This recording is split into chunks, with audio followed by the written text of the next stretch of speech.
Adika, jak sa cítiš už dobrá? V porádku. No to povedz mi niečo na pamiatku, keď o tom to odtiem.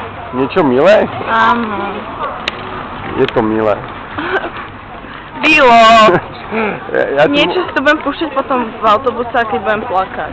Ja ti môžem povedať veľa pekných vecí, ale žiadne z týchto slov, už nahráva však, žiadne z týchto slov nevyjadrí to, čo cítim. A preto vlastne to slova nebudem používať teraz. Ježiš, povedz mi to proste. Čo cítiš, povedz teraz od seba. Čo cítim? Radosť. Lebo si s nami, že? To je jeden z dôvodov. Prečo? Prečo mám tú radosť. A ešte aj ten taký pekný dôvod, že všetko je v porádečku.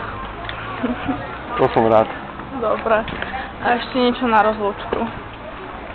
Proste musíš mi to povedať. Ja ti to poviem. Ty si moja najlepšia talianská kamarátka. Áno. Okrem.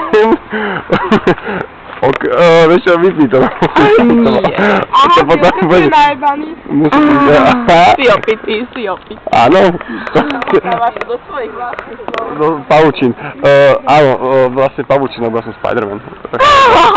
To je ten príklad. To som celý čas chcel povedať, ale nemohol som, lebo... Tak je nás práve s pavučinovým vláknom. Už to vypni, chodí.